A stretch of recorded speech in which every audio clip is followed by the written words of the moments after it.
Hello everyone and welcome to a new video. I know it's been a long time since I did one, and honestly I've just for some reason didn't really bother to do one, but I think it's a good time to get back on it. And to start it off, we're going to look at a 164 model of a quote Nissan unquote DeltaWing.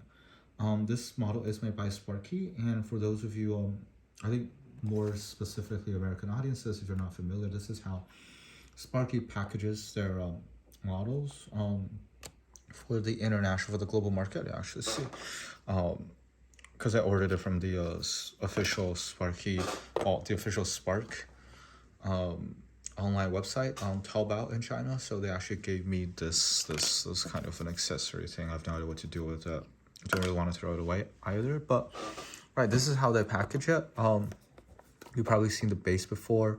It's kind of like a switch thing instead of using a screw. It's okay. This one is really tight. It actually took me a lot of time before I could get it.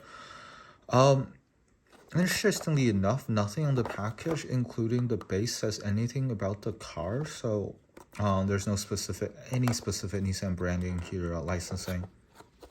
It's obviously licensed because, you know, Spark is a... Oh, wait, no. Well, it's here, but it's also a sticker. But anyway, that doesn't really matter, right? This is the car. So for those, what was that? For those of you that aren't familiar with the DeltaWing, well, it's not really Nissan. It's made by an American group. I think was at some stage sponsored by shoot. Anyway, darn it. I know who sponsored it. Darn it. Hold on. But Nissan also helped with the project, so it ended up using the Nissan engine for the 2012 24 hours of a month. Right, panels, right, for a short amount of time. It's also sponsored by panels. It was originally designed as a replacement for the new Indy car, which is crazy considering how different this looks like from any Indy car past, present, and probably future. But it's a cool design. It's a DeltaWing, obviously, because of the triangular shape. It looks like it might only have 3 wheels, but it actually has 4. Take a look at it right here.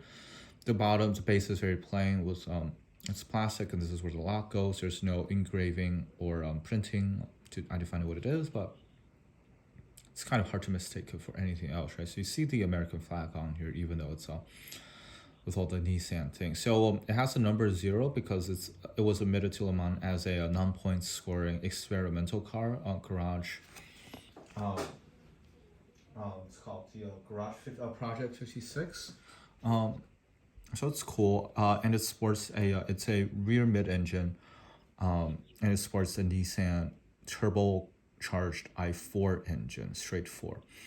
So you see the Nissan logo all over the place, and if you're familiar with Sparky, you know that all of this, right? I think it's very clear from this angle. You can see the reflection. These are all water slide decals, so it's going to be difficult. A lot of the Sparky models, it really depends, right? These wheels don't turn whatsoever, so just something you should know. And despite, I think it's really interesting to look at it, right? It's very, despite how crazy it looks, it's also very LMP-like. You can see, because technically Le Mans racers, the racing sports cars are quote-unquote 2-seaters, right? So you can see the general shape. It's a 2-seater, right? But obviously it's only designed for one driver. So you can see the cockpit over there. And you can see that's hollowed out from the middle. It's pretty cool. These are the headlights here and here. I don't think they really needed it because they had DNS pretty early. Stop doing that. I don't know why it's doing that. But it's painted, or I better say that it's a decal. Actually, is it? I can't tell. I feel like it's probably a waterside decal. But it's not a lens piece, which will be more common for Spark models. And the rear is very simplistic, but I don't think it's any need for it either. Although the rear lights are in fact insert pieces, and there is a bit of a defect right here. But it doesn't bother me too much because, right, this is how people are going to see it. This is how people are going to see it. This is how people are going to see it. The rear doesn't really matter as much. But I think it'd be cool to compare it with Well, I just for starters, I think it's just wonderful that someone, Spark in this case, is making 164 model of this weird obscure thing. But I also love how Sparky does a ton of Le Mans cars, prototype racers. So this is the LMP2, which I think bears a lot of similarity. First of all, just the size overall are very similar. You can see, this is more superficial, right? The shark wing right here. Although you can see the Nissan, the DeltaWing doesn't really have a wing. There's not a ton of front aerodynamics parts either. As you can see, the cockpit area is fairly similar in its layout because what LMP2s back in the days were, well, still are, right? Open cockpit, although the LMP1s of their day were closed cockpit. For example, this Audi, I think R18. Again, it doesn't really say. I'm just going by memory. It's the R18. So I think it's really cool car to have in my collection. It's very weird.